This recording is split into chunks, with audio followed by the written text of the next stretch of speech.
bertemu kembali. 27 mesyuarat teknikal telah diadakan berkaitan pembatasan sempadan Laut Sulawesi antara Malaysia dan Indonesia. Buat masa ini, beberapa perkara diperhalusi termasuk aspek perundangan, geografi dan teknikaliti sebelum keputusan dimuktamadkan. Sekiranya kedua-dua negara gagal mencapai kata sepakat, ia akan dibawa ke Mahkamah Keadilan Antarabangsa ICJ. Penjelasan Timbalan Menteri Luar Datuk Hamzah Zainuddin mengenai perkara tersebut berdasarkan kes Ambalat antara Indonesia dan Malaysia. Ambalat ialah sebuah blok lautan di Laut Sulawesi berkeluasan kira-kira 15,235 km persegi. Blok laut itu kaya dengan minyak mentah dan gas asli. Ketika ini, kedua-dua negara sedang mengadakan perbincangan peringkat tertinggi bagi menyelesaikan isu tersebut.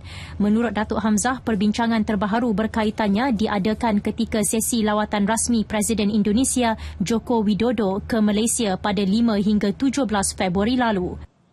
Memang ada perbincangan kerana mereka memikirkan bahawa ini merupakan satu masalah yang perlu diambil kira oleh kedua-dua kepimpinan negara dan ketika lawatan Presiden Joko Widodo pada 5 hingga 7 Februari 2015 baru-baru ini, perbincangan ini telah pun dibawa dan kita bersetuju untuk mewujudkan satu mekanisme yang baru di mana kita akan melantik wakil daripada kedua-dua negara untuk membuat exploratory talks di antara kedua-dua negara tersebut melalui wakil-wakil kita, dan selepas itu kita akan naikkan ke dalam satu perbincangan yang sedia ada seperti yang telah pun saya sampaikan.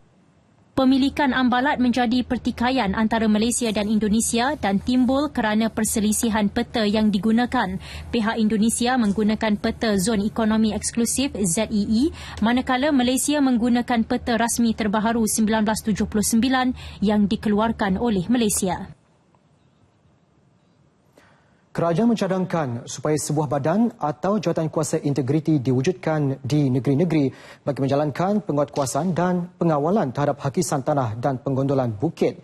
Jawatan kuasa tersebut seperti yang telah pun ditubuhkan untuk memantau dan mengkaji masalah pencerobohan tanah pertanian haram di Cameron Highlands, Pahang.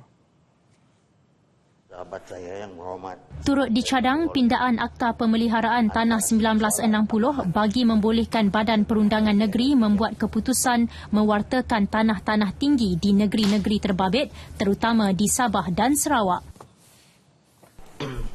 akta ini ianya dibuat dalam tahun 60-an sebelum pembentukan Malaysia lagi. Oleh itu, saya juga teringin jika akta ini dipindahlah untuk mengambil perkara yang berlaku sekarang di negara kita. Ini amat diperlukan disebabkan hujan lebat sentiasa berlaku sekarang dan banjir besar berlaku, maka ianya perlu. Kementerian Kesihatan akan meminta Kementerian Dalam Negeri KDN menyenarai ubat kebas atau penyembuh etil klorid sebagai bahan yang menghayalkan untuk mencegah penyalahgunaan ubat itu dalam kalangan remaja. Menurut Timbalan Menteri Kesihatan Datuk Seri Dr. Hilmi Yahya, KDN sedang menggubal satu akta berkaitan bahan menghayalkan yang merangkumi pengawalan, pencegahan, rawatan dan rehabilitasi penagihan inhalan. Anak muda ni dia spray ubat tu ke atas kain tuala, kemudian dihisap di hidu. Ini yang membahayakan tuan betul. Oleh kerana ia boleh mendatangkan dalam 5 minit dia akan mendatangkan kesan halusinasi, pertama sekali visual hallucination. Ini amat membahayakan tuan betul. Pihak KDN sedang mengubah satu undang-undang bahan menghayalkan. Kita akan minta supaya KDN juga masukkan bahan ini, etil klorid ini dalam senarai bahan-bahan yang menghayalkan tu, betul. Mengulas lanjut, Datuk Seri Dr. Hilmi berkata setakat ini belum ada kajian yang menunjukkan ramai terlibat dengan tabiat menyedut ubat kebas dalam kalangan remaja.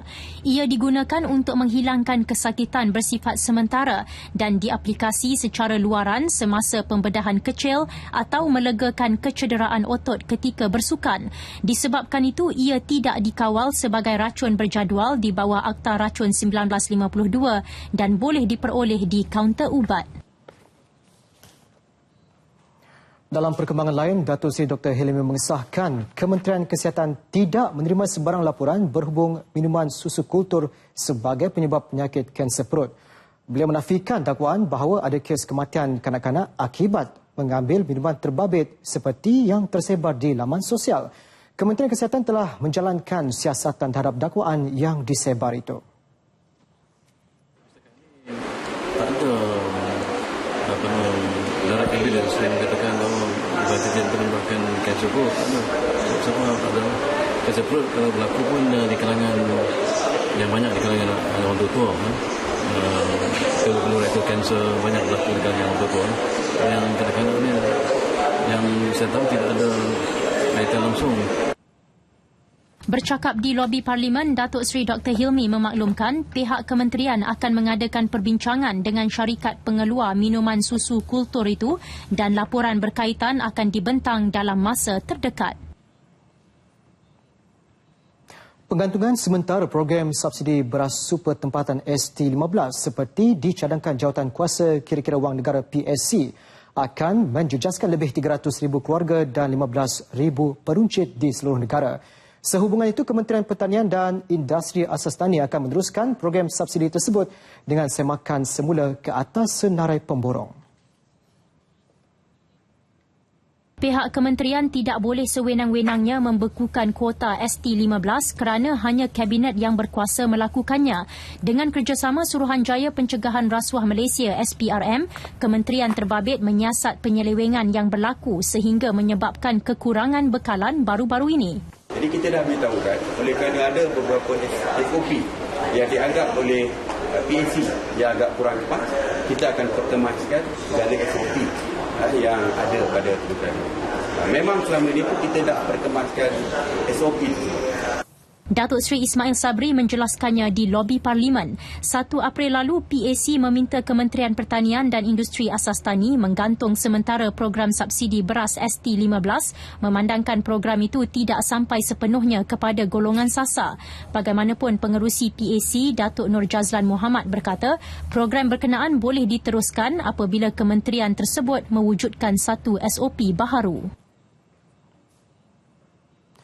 Menteri di Jabatan Perdana Menteri Datuk Seri Dr. Syahidan Kassim menyangkal kenyataan Ahli Parlimen Petaling Jaya Utara, Tony Puah, yang mendakwa projek Perumahan Rakyat Satu Malaysia Prima hanya mementingkan keuntungan. Datuk Seri Dr. Syahidan menegaskan tindakan wakil DAP itu membuktikan dia tidak memahami konsep sebenar Prima dan cuba mengelirukan rakyat. Walaupun dia ahli parlimen, dia ingat dia pandai semua. Menuduh kata Prima mengambil profit. Profit apa? Prima baru dalam proses pembinaan. Tapi kalau selepas dapat bawa satu perumahan yang telah siap, yang telah di Putrajaya bawah ini, yang telah kita bagi kunci, yang lain semua lagi di peringkat pembinaan.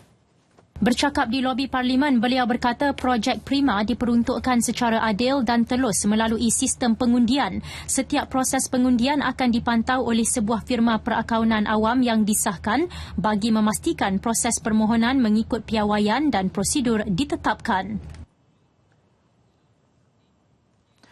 Dalam pada itu, Prima Berhad dalam satu kenyataan memaklumkan harga jualan Perumahan Rakyat Satu Malaysia Prima tidak pernah berubah dan ditetapkan di antara RM100,000 hingga RM400,000.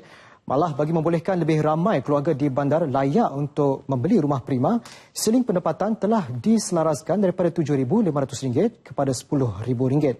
Menurut Prima Berhad, ia telah mengenal pasti pelbagai langkah untuk melaksanakan program perumahan mampu milik di seluruh negara dengan penekanan diberikan kepada keberkesanan kos, kecepatan penyerahan dan keperluan pelanggan. Usaha sama dengan pemaju swasta adalah satu daripada langkah yang diambil dalam usaha Prima menyediakan 500,000 rumah kepada keluarga berpendapatan sederhana. Prima kekal komited untuk terus memberi tumpuan kepada beberapa strategi yang akan membantunya mengekalkan harga rumah kediaman pada paras mampan dalam tempoh jangka panjang.